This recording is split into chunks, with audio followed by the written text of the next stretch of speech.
தமிழக அரசியலில் அமைதியாக இருக்கிற மாதிரி தான் தெரியுது. ஆனால் அந்த அமைதிக்குள்ள ஒரு பெரிய புயல் உருவாகிக்கிட்டு இருக்கு.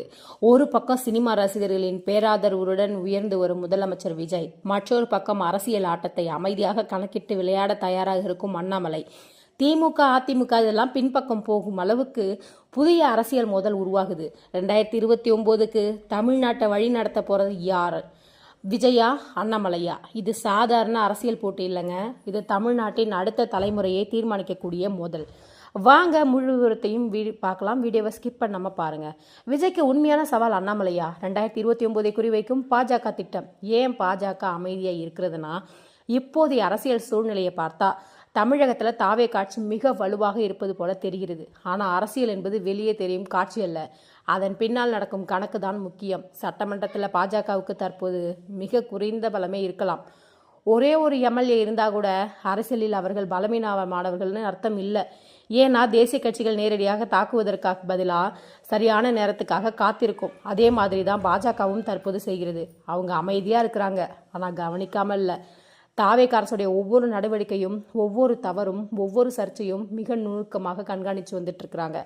திமுக, அதிமுக ஏன் பெரிய சவாலாக இருக்காதுன்னா, ஒரு காலத்தில் தமிழக அரசியலை முழுமையாக கட்டுப்படுத்திய 2 கட்சிகள் தான்.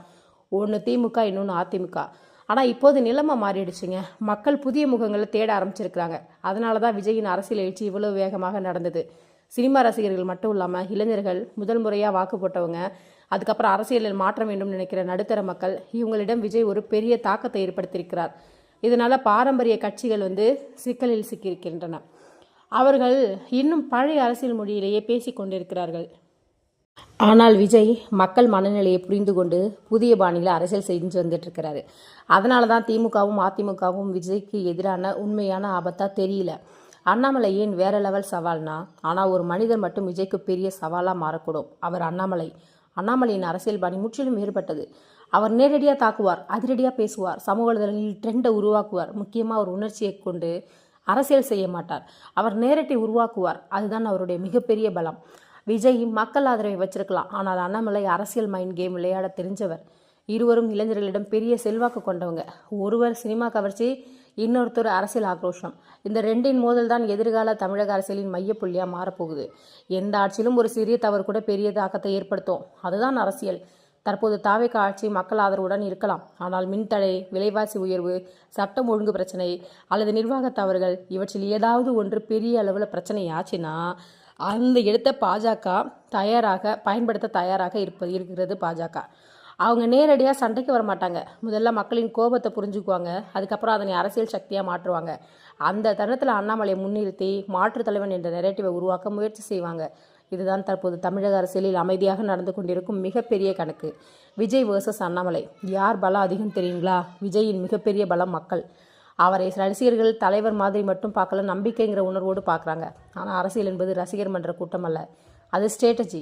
அதுதான் அண்ணாமலையின் ஸ்ட்ரென்த். அவர் விவாதிப்பார், தாக்குவார், டேட்டாஸ்லாம் கொண்டு பேசுவார், அரசியலை எமோஷ்னலாக இல்லை டாக்டிக்கலாக அணுகுவார். இதனால் வருங்காலத்தில் விஜய்க்கு மிகப்பெரிய அரசியல் சோதனை உருவாகலாம்.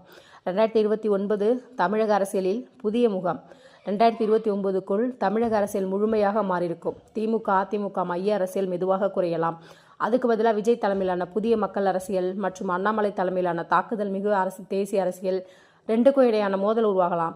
இந்த போட்டி சாதாரண போட்டி அல்ல, இது தமிழகத்தின் அரசியல் கலாச்சாரத்தை மாற்றக்கூடிய மோதல். ஒரு விஷயம் மட்டும் உறுதிங்க, தமிழக அரசியல் அடுத்த சில ஆண்டுகள் மிகவும் பரபரப்பாக இருக்க போகுது. இன்று அமைதியாக இருப்பவர்கள் நாளை மிகப்பெரிய அரசியல் சூறாவளியாக உருவாகலாம். விஜய் வெல்லப் போகிறாரா, அண்ணாமலையா வெல்லப் போகிறாரா அப்படிங்கிறத மக்கள் தான் தீர்மானிக்க போகிறார்கள். தமிழக அரசியலில் அடுத்த அத்தியாயம் ஆரம்பமாகிவிட்டது. இந்த மோதலில் யார் வெல்லப் போகிறார்கள் என்று நீங்கள் நினைக்கிறீங்க? விஜயா, அண்ணாமலையா? உங்களோட கருத்துக்களை கீழே கமெண்ட்டில் பதிவு பண்ணுங்கள். இந்த மாதிரி அரசியல் அனாலிசிஸ் வீடியோக்கு நம்ம சேனலை சப்ஸ்கிரைப் பண்ணி பக்கத்தில் இருக்க பெல் ஐக்கானையும் ப்ரெஸ் பண்ணுங்கள். நன்றி.